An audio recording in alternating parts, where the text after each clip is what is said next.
Good morning, students.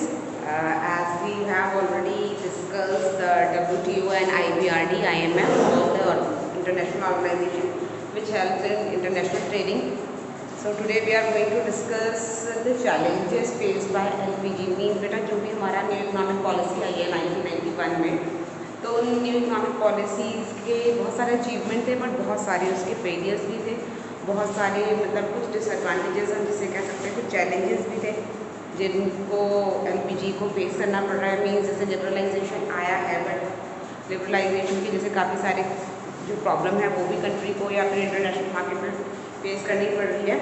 Before that firstly we will discuss the achievement of LPG and after that will discuss the challenges of LPG. So first start achievements.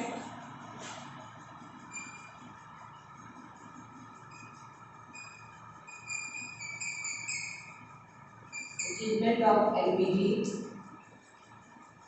and it is first is rise in GDP growth. सबसे पहले क्या है ना कि LPG जो आया है liberalisation, privatisation and globalisation, तो उसकी वजह से क्या हुआ है कि हर कंट्री या फिर कंट्री में रहने वाले जितने भी लोग हैं उनको ट्रेडिंग करना बहुत ईजियर हो गया है। तो जब ईजियर हो गया तो जीडीपी ग्रोथ अच्छी हुई है। कैसे? जब ईजी हो गया तो ज़्यादा से ज़्यादा लोग जो हैं वो प्रोडक्शन एक्टिविटी में पार्टिसिपेट कर रहे हैं, एंटरप्रेन्योर अपना खुद का एंटरप्रेन्योर स्टार्ट कर रहे हैं, अपना खुद का काम स्टार्ट कर रहे हैं, है ना। जैसे सेल्फ रिलायंस जो आजकल का प्रोजेक्ट चल रहा है मोदी जी का, उस बेसिस पर लोग काम कर रहे हैं, तो उसकी वजह से क्या होता है कि जीडीपी एनहेंस होती है। नेक्स्ट है rise in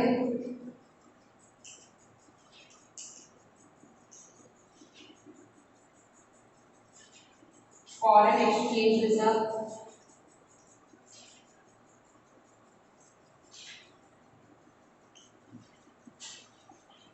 foreign exchange reserve means बेटा जब भी हम इंटरनेशनल मार्केटिंग में काम करते हैं तो कुछ पेमेंट्स ऐसी होती है जो कंट्री में आती हैं, कुछ ऐसी होती है जो हमें देनी होती है, मतलब रेवेन्यू होते हैं और कुछ एक्सपेंडिचर्स होते हैं, कुछ पेमेंट्स होती हैं। तो इनके लिए क्या होता है कि हमें इंटरनेशनल मार्केट में एक कंट्री से दूसरी कंट्रीज़ के साथ करेंसीज को एक्सचेंज करना पड़ता है। तो वो जो एक्सचेंज होता है वो आपको फॉरेक्स रिजर्व टाइप जिसमें बोलते हैं, फॉरेन एक्सचेंज रिजर्व। तो कंट्री दूसरी कंट्री से जो पैसे हैं हमारी कंट्री में आ रहे हैं तो उससे फॉरेन रिजर्व जो है वो एनहेंस होता है। नेक्स्ट है control and inflation, control of inflation. Inflation control होगा। इन्फ्लेशन कैसे कंट्रोल होगा? इन्फ्लेशन कौन सा सिचुएशन है? Inflation is the situation when the prices of the product और कमोडिटी राइज अप, है ना। जब किसी भी चीज़ के जो प्राइस हैं, जो कॉस्ट है उसका वो हाई हो जाता है, जो लोगों की डिमांडिंग पावर होती है, पावर और डिमांड वो जो है डिक्रीज हो जाती है, तो ऐसी सिचुएशन को हम इन्फ्लेशन कहते हैं। तो जब भी इंटरनेशनल मार्केट आ रहा है या एलपीजी है, लोग ज़्यादा से ज़्यादा काम कर रहे हैं, प्रोडक्शन ज़्यादा हो रहा है, तो कॉस्ट जो है वो मिनिमम ही रहती है, इन्फ्लेशन नहीं आता है।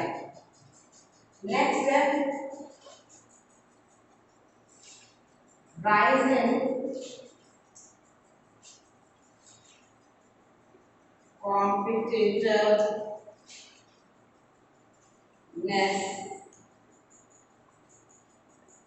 of industrial sector। जो इंडस्ट्रियल सेक्टर्स है उनके बीच में कंपटीशन राइज अप हो रहा है। कंपटीशन होना क्यों बेटा? जैसे अगर सपोज ऐसा हुआ मार्केट में, सपोज कि देयर इज नो टू और more sellers for the commodity, तो there is a monopoly created by peoples. Means क्या हो कि अगर ज़्यादा लोग नहीं हैं किसी चीज़ को बेचने के लिए और मुझे पता है कि ये चीज़ केवल मैं ही बेचती हूँ, तो it will lead to the monopoly market. तो इसकी वजह से क्या होगा? मोनोपोली मार्केट स्टार्ट हो जाएगा कि मुझे पता है कि मैं बेचूँ तो मेरा जो मन करेगा मैं वो रेट लगाऊंगी, है ना। कंपटीशन कुछ नहीं होगा, जैसा मर्जी मैं वैसा प्रोडक्ट बनाऊंगी, लोगों को लेना ही पड़ेगा, है ना। तो क्या होता है एलपीजी की वजह से क्या होता है कि जो कंपटीशन है वो लोगों के बीच स्टार्ट हो जाता है। कंपटीशन होने से क्या होगा कि सबको ये रहेगा कि अगर मैंने अच्छा प्रोडक्ट नहीं बनाया तो मेरी बिक्री नहीं होगी, है ना। तो एक तरीके का कंपटीशन दूसरों के साथ स्टार्ट हो जाता है, तो इसकी वजह से जो है प्रोडक्ट भी अच्छा आता है और प्राइसेस भी सफिशिएंट रहता है। ठीक है। Now this is the achievement of LPG. Now will discuss the challenges of LPG.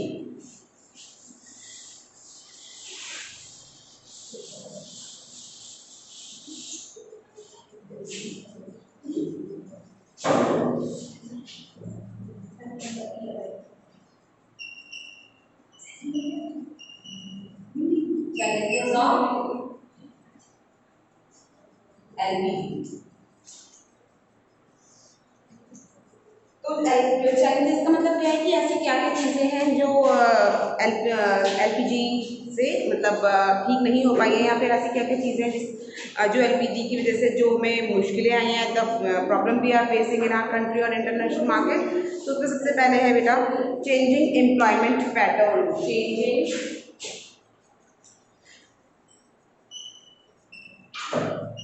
Employment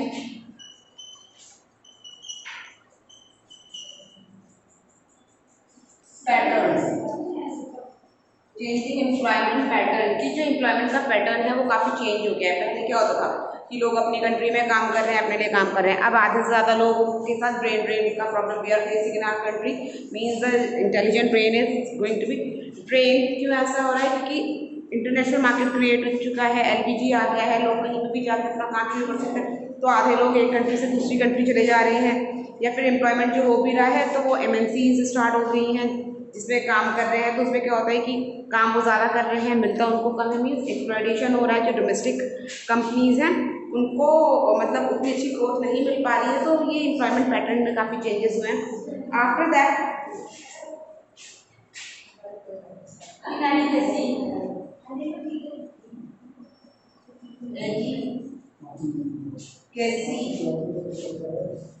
of physical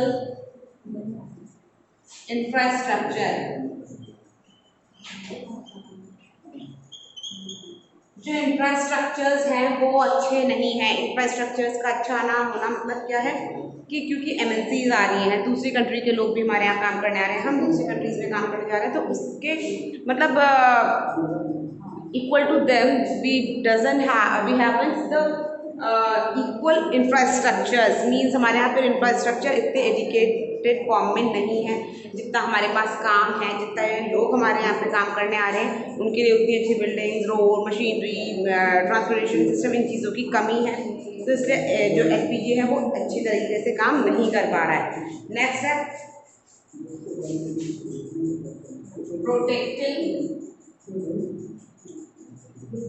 environment. Protecting environment. अब एमएनसी एलपीजी है, लिबरलाइजेशन है, कोई भी कुछ भी काम कर सकता है। प्राइवेटाइजेशन है, जितना मर्जी काम करो। ग्लोबलाइजेशन है, बाहर की कंट्रीज आके हमारे यहाँ काम कर रही है। तो इसकी वजह से क्या हो रहा है, कोई किसी के बारे में सोच नहीं रहा है। गवर्नमेंट का इतना इंटरफेरेंस नहीं है। We are very free to do anything, we are very free to produce any commodity on any other cost, or we can use the resources in our own way। तो उसकी वजह से क्या होता है कि जो environmental crisis होते हैं कि हमें पता ही नहीं है कि जो हम चीज़ें बना रहे हैं, the side effect of these products are going to affect the environment in whatever way। तो वो चीज़ें जो है environmental crisis को इफेक्ट करते हैं। नेक्स्ट है बेटा slow down industrial growth। slow down industrial growth. Slow down industrial growth. जो इंडस्ट्रीज की ग्रोथ है वो बहुत अच्छी नहीं हो रही है। अब देखो क्या है कि ग्लोबलाइजेशन है, तो ग्लोबलाइजेशन की वजह से क्या है कि जो फॉरेन कंट्रीज हैं वो हमारे यहाँ पे काम कर रहे हैं, हम उनके यहाँ पे काम कर रहे हैं, सारा सामान एक दूसरे के साथ हम ले रहे हैं, दे रहे हैं। तो जो इंटरनल जो मार्केट है हमारा, जो डोमेस्टिक मार्केट है, वो इफेक्ट होता है। आज खैर अब तो चाइनीज प्रोडक्ट जो है या फिर जो ऐप्स वगैरह हैं they are ban now, but before that what we were doing कि जो चीज़ें चाइनीज़ प्रोडक्ट हैं जो हमें थोड़ा सा सस्ता मिल जा रहा है, थोड़ा सा चीप मिल जा रहा है, हम उन चीज़ों को खरीदना ज़्यादा प्रेफर करते हैं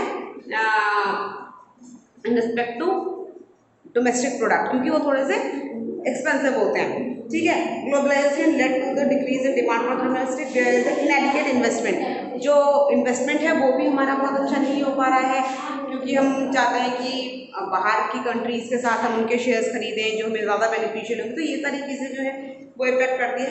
last one is fall in tax revenue. Fall in tax revenue का मतलब क्या होता है कि जो पहले ज़्यादा टैक्स आया करता था किसी भी चीज़ को बनाने के लिए, मीन एक्सपोर्ट इंपोर्ट करने के लिए, काफ़ी सारे कस्टम, काफ़ी सारे क्लियरेंस जो थे वो we had to sign all these thing before import और export anything. But now the situation is this कि हमें किसी भी ज़्यादा लाइसेंस की ज़रूरत नहीं है, ज़्यादा हमें पेपर साइन करने की ज़रूरत नहीं है, ऐसी कोई मतलब ज़्यादा कोई टैक्सेस वगैरह या कस्टम वगैरह पे करने की ज़रूरत नहीं है। तो जो गवर्नमेंट का जो रेवेन्यू है, रेवेन्यू का मतलब होता है राजकोष टाइप जो है, जिसमें पैसा गवर्नमेंट के पास आता है इन सारी चीज़ों से, तो वो रिड्यूस होता जा रहा है। तो these are all the problems we are facing in liberalisation, privatisation and globalisation. And this is the last topic of your third chapter. From tomorrow onwards, we will discuss the question answer of related to chapter, and day after tomorrow we will start the fourth chapter, which would be, I think, uh, poverty. Poverty will be the next chapter, that is fourth. So that is all for today. Uh, you go through the video and prepare your notes and try to understand the concept. If you are facing any problem, you can discuss on WhatsApp group or you can call also.